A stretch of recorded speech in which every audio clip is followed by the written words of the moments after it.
On this Tuesday night, another step closer to getting home. When Canadian citizens in China could finally be flown out. Why only some permanent residents will be allowed to leave, and what the WHO wants done now to stop the outbreak. He said what? An MP's offensive comments to a female colleague. The wellness court. I would be sitting in a jail cell right now if I hadn't completed this program. The life-changing program putting rehabilitation over punishment. And priceless memories up for grabs. Your chance to score Canadian hockey greats collectibles. Global National with Donna Friesen. Reporting tonight, Robin Gill. Good evening and thank you for joining us. We begin with breaking news. A fifth case of the novel coronavirus has been identified in Canada. BC's top doctor says a woman in her 50s has tested positive, and a sample has now been sent to the National Lab in Winnipeg for confirmation. But health officials have not confirmed how the woman contracted the virus. She hadn't been to China, but she did have family visiting from Wuhan. The woman is in isolation at home and said to be in good condition. This case is not unexpected. It tells us that our system is working, that we're finding people, that we're assessing them safely in the hospital setting, for example. The things that we're doing every day to prevent transmission of influenza and the other bugs that we see this time of year are working. Meanwhile, Global Affairs has told Canadians trapped at the center of the outbreak in China that a plane could be ready to leave Wuhan as early as tomorrow.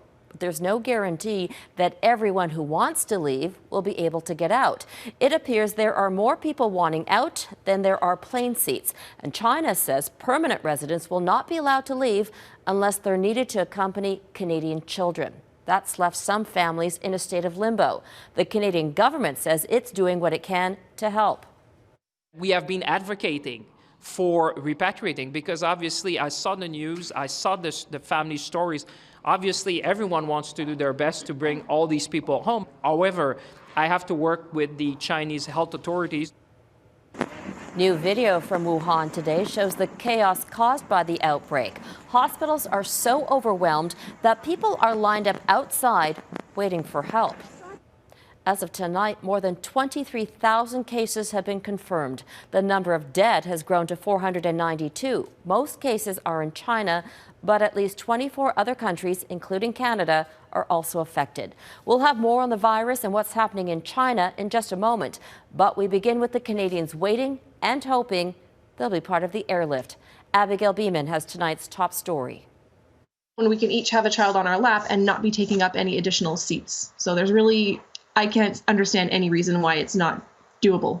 This email from Global Affairs Canada told Megan Millward she's shortlisted for the Canadian flight with her 2 young children, but the family was devastated to learn her husband, a permanent resident, isn't on the list. I raised 2 kids there too, so it's kind of hard to believe it, and again separate the family.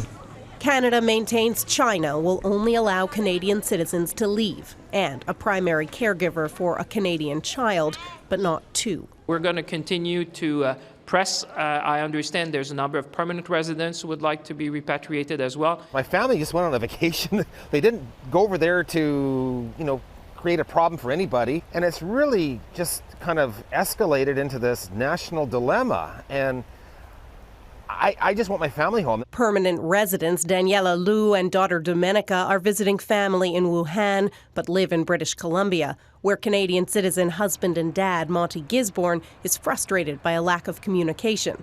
They're not on the list for the plane. I'm just trying to get my family home. I'm getting worn down by this.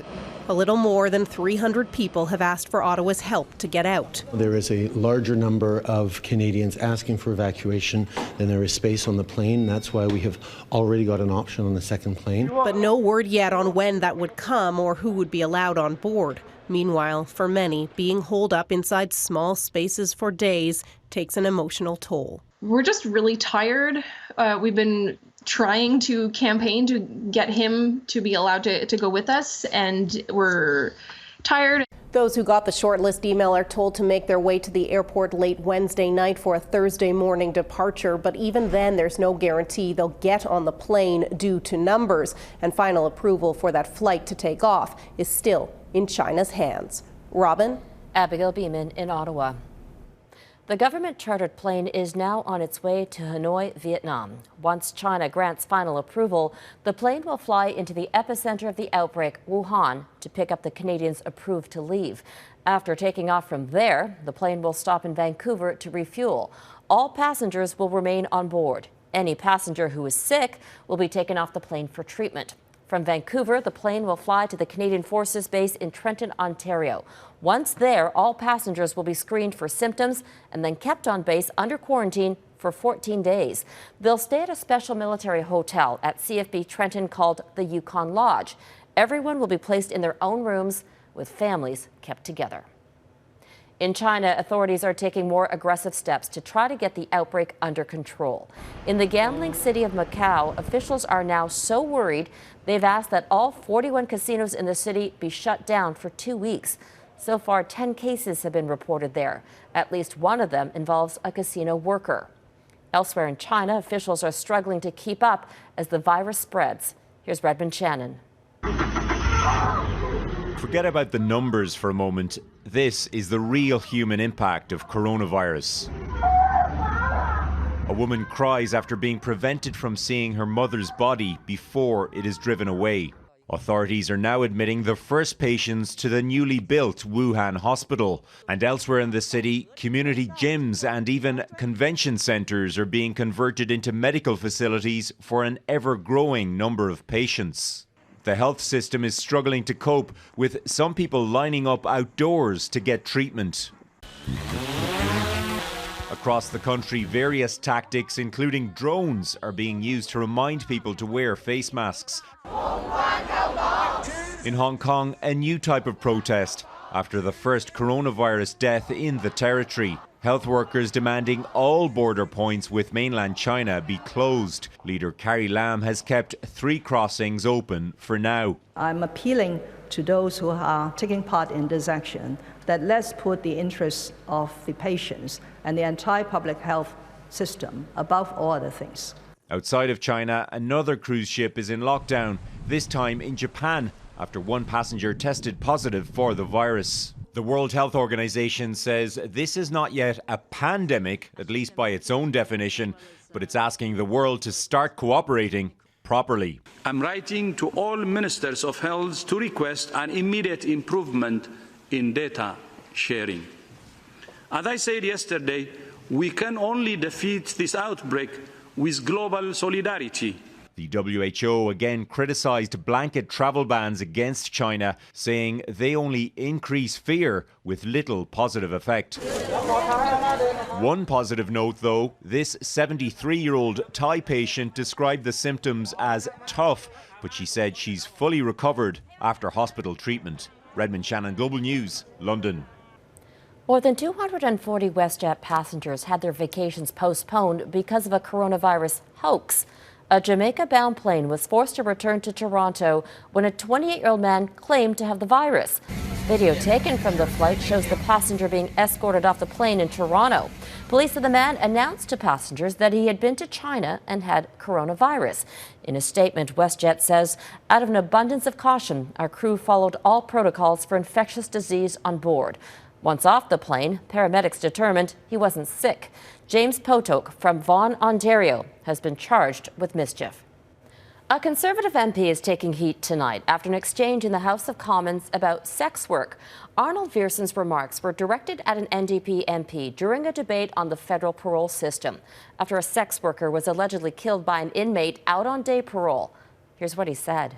I would just respond to that by asking the honourable member across the way if it's a area of work that she has considered, and if that is an appropriate.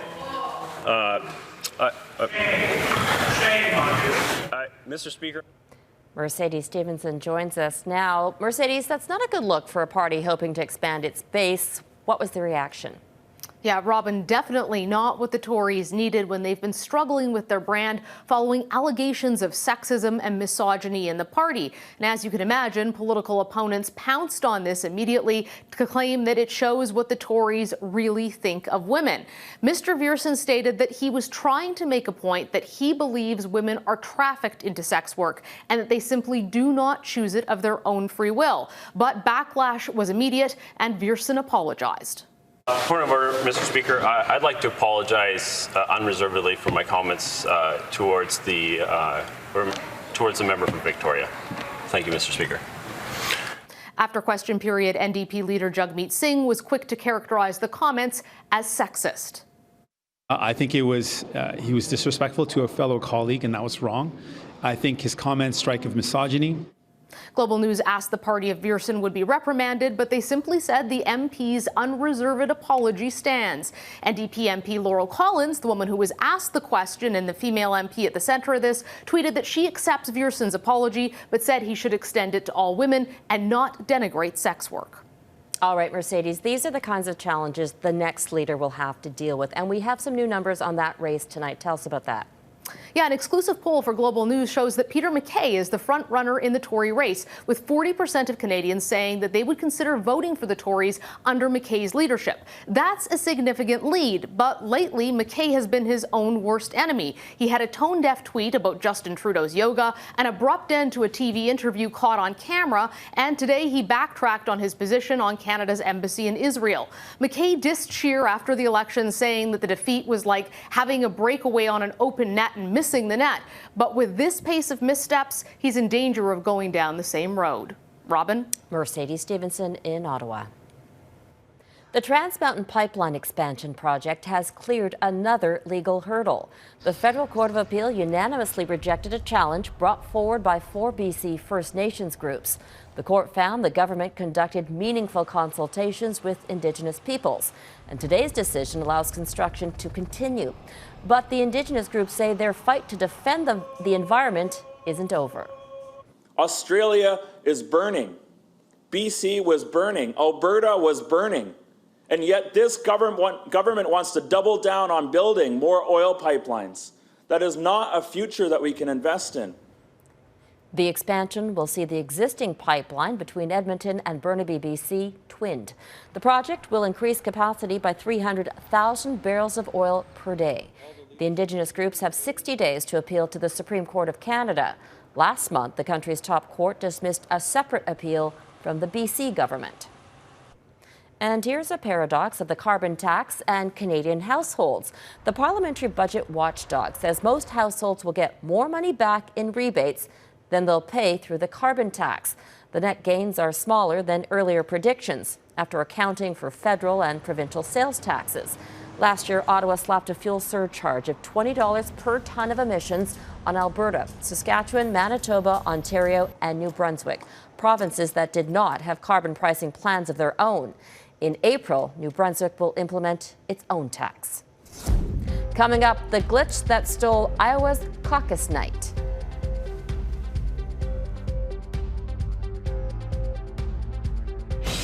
Canada is a beautiful country, and we want to see your part of it.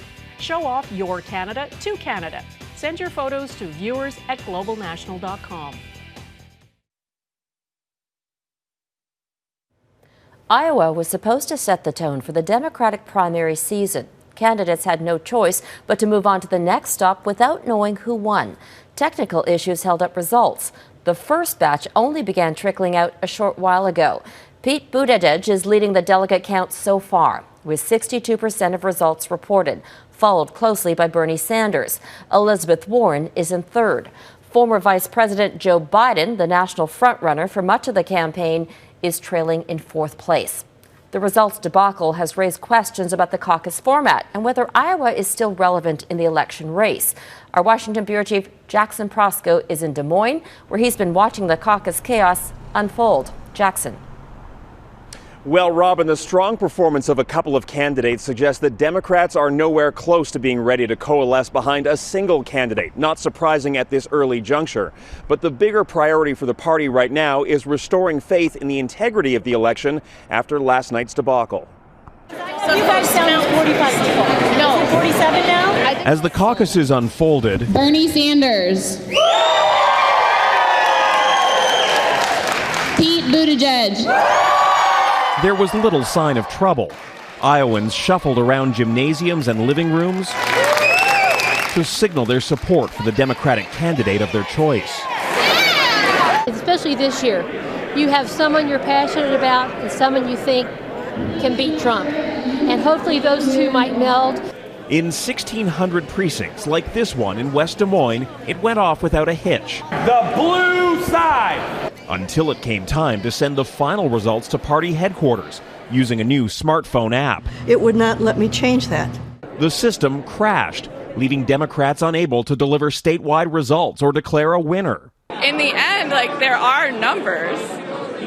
So where are the freaking numbers? Months of hype in the first-in-the-nation state fizzled over the course of one long night. The candidates were left scrambling to address supporters. When those results are announced, I have a good feeling we're going to be doing very, very well here in Iowa. The debacle killed off candidates' hopes for a rousing victory speech. It may have saved others from embarrassment. And Democrats have already moved their campaigns to New Hampshire, the next primary state, after a historic night in Iowa, which crowned neither winners nor losers. There is no system that is perfect, and we should be reevaluating even before last night occurred, and now for sure. Jackson, President Trump delivers his State of the Union address tonight. That surely takes away the attention from the Democratic candidates as the Iowa results trickle in. It really does, Robin. What it does is it means that candidates like Buttigieg and Sanders lost out potentially on their breakout moment because they didn't get to make a victory speech last night.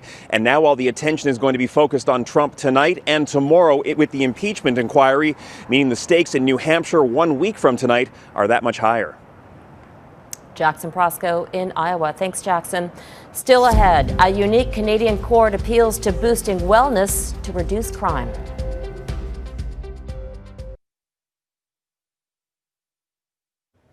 We often report on the negative ways mental health and the legal system intersect. Stories about people who end up in the system because they weren't able to access the right help at the right time. But as Ross Lord reports, there are new unconventional methods aimed at targeting what led to the crimes in the first place. As she entered her 20s, Makira Armstrong was headed down the wrong path. I was running the streets and fighting people when they looked at me the wrong way. Armstrong pleaded guilty to assault, robbery, and weapons charges. I would be sitting in a jail cell right now if I hadn't completed this program. The program she started after moving from the regular court system to this one. Wellness court's now open. In wellness court, there's less emphasis on punishment and more focus on recovery. The courtroom's appearance says it all. It's decorated with messages of inspiration and artwork from participants. We look at not so much the offense, but what got people in trouble to begin with, and then try and address those issues. They pretty much showed me, do you want to go to jail and have a criminal record and live that life? Since this court started 10 years ago, several others have been established in Nova Scotia, growing momentum for a different way of responding to mental illness and addictions. Other parts of Canada have opened similar courts. They are sometimes dismissed as a get-out-of-jail-free card. But at this meeting, wellness court planners rejected several applications from people whose cases didn't meet the criteria for mental health or addictions programs. Some participants are sent back to regular court for breaking conditions. The presiding judge, Pamela Williams, says it's far from perfect, but she says more often than not, it works. And I think as a society, we're beginning to see that criminalizing mental health and addiction issues is not the road to success. Compassion and empathy are a better bet, according to Tommy Abriel, who credits Wellness Court with turning his life around. I was in treatment programs, learning tools of how to cope with mental illness, the mental illness that I have. Abriel now serves on committees that help shape policy in the province, finding new ways for people like Makira Armstrong to make a life worth living. I'm hopeful for my future. She's preparing for a post-secondary education, adjusting the scales of justice. Ross Lord, Global News, Dartmouth, Nova Scotia. Up next, a Canadian hockey legend's prized possessions go up for auction.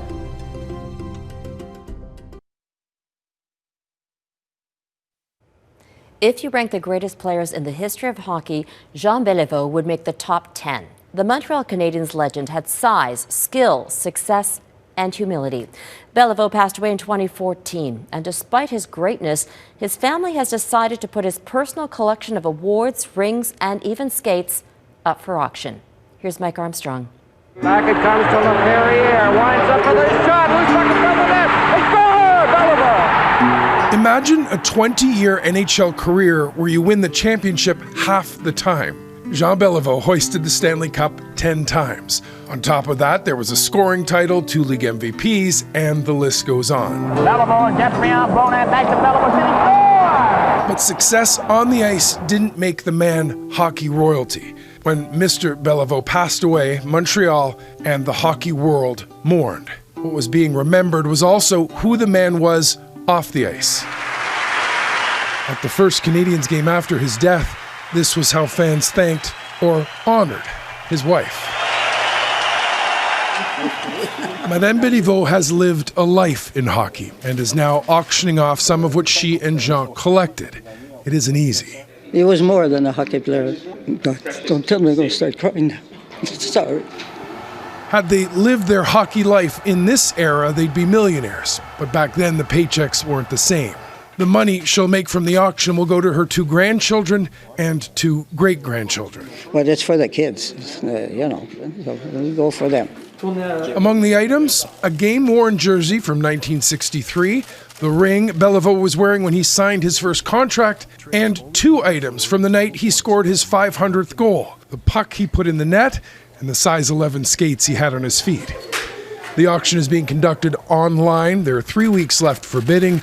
One of the things Madame Béliveau says the money might go towards is paying for Jean's great-grandchildren as they, down the road, learn to play hockey.